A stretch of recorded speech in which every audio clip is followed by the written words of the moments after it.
mong coi nhớ trời vời. Em nay xa cách phương trời hoàng hôn, răng tím đơn côi.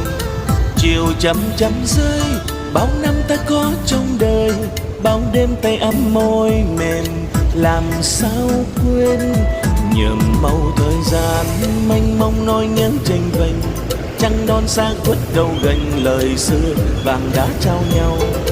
Buồn nào nắng vương, yêu em say mãi hương tình, yêu em hơn cả yêu mình, người nào hay. Tình đến, tình đẹp như mùa xuân thơm, tình đi, tình buồn như mùa thu tàn. Tình khát khao, tìm nỗi nhớ, tình mãi mây tìm bên quay về.